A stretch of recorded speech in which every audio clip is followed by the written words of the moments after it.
Hello friends, मैं Aryan Shukla business advisor YouTube channel business hour पर आपका स्वागत करते हैं। आज हम बात करेंगे कि ये प्रेरणा पार्ट 3। इसमें हम बात करेंगे कि आकर्षण हमें उद्दीप्त करता है, उत्तेजित करता है कार्य करने के लिए, क्रियाओं को करने के लिए, एक्शन को लेने के लिए। अब जिस प्रकार के आकर्षण का हम शिकार हो जाते हैं या जिस प्रकार के आकर्षण से हम आकर्षित हो जाते हैं, उस प्रकार के एक्शन हम लेने लगते हैं, उस प्रकार के विचार आने लगते हैं, उस प्रकार के हम कार्यों को करने लगते हैं। अर्थात हम ये भी कह सकते हैं, कभी किसी के आकर्षण में फंस जाते हैं, कभी किसी के आकर्षण में फंस जाते हैं। ये वस्तु का भी आकर्षण हो सकता है, ये सेवा का भी आकर्षण हो सकता है, ये रिजल्ट का भी आकर्षण हो सकता है। अक्सर करके हम सफलताओं के आकर्षण में हम फंसते हैं, हम सुंदरता के आकर्षण में फंसते हैं, हम कभी कभी भावात्मक रूप से आकर्षित हो जाते हैं। अर्थात यह जो आकर्षण है, आकर्षण भी एक उत्तेजक है, एक उद्दीप्त करने वाला है हमारे कार्यों को, एक्शन को।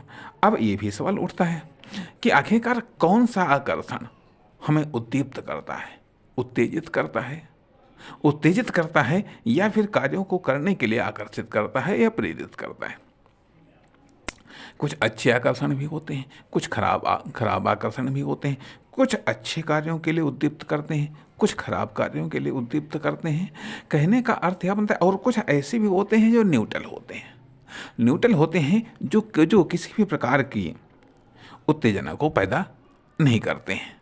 या फिर कुछ ऐसे भी होते हैं कुछ ऐसे भी आकर्षण होते हैं जो कि हमें प्रेरित भी करते हैं, जिनसे हम प्रेरणा लेते हैं या जिनसे हमें प्रेरणा प्राप्त होती है, या जो हमारे लिए प्रेरक का काम करते हैं।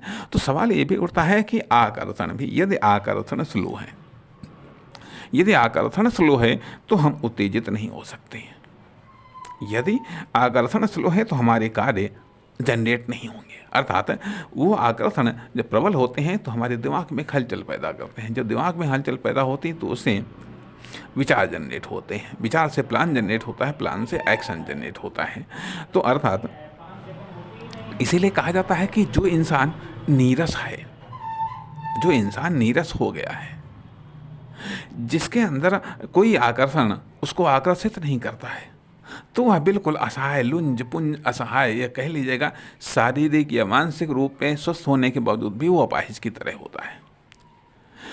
अर्थात कि यहाँ पर हम ये भी कह सकते हैं कि जो स्वस्थ होने के बावजूद भी जो एक्शन जनरेट नहीं कर पाता है, निश्चित तौर पर कहीं पर उसके अंदर मानसिक अपाहिजपना है।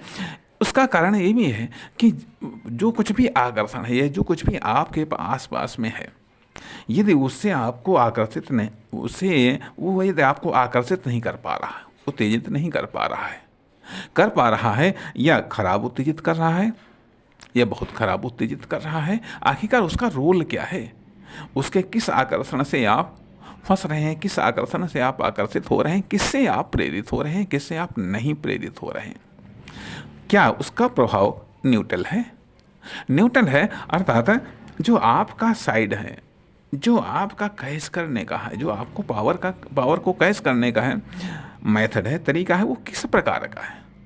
यदि वो वहीं अव्यवस्थित हो गया तो ये सब आकर्षण अपने आप में एक पावर को जनरेट करते हैं। ये पावर माइंड को सप्लाई होती है। जब माइंड को ये पावर सप्लाई होती है तो उससे थॉट जनरेट होते हैं, थॉट से प्लान से एक्शन। यह एक अपने आप में सिस्टम है।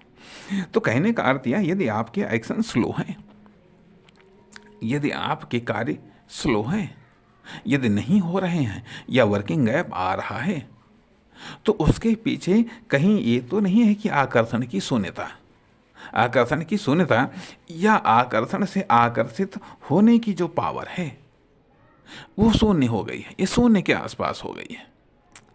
एक्साइटमेंट नहीं है, जोश नहीं है, उत्साह नहीं है, किसी भी चीज़ से आप इतने अधिक आकर्षित नहीं हो जाते हैं, अर्थात इतना अधिक बोझिलपना, एक बुद्धूपना या असंवेदनशीलता डेवलप हो गई है कि फिर आपको किसी भी चीज़ से कोई आकर्षण से फर्क ही नहीं पड़ता है।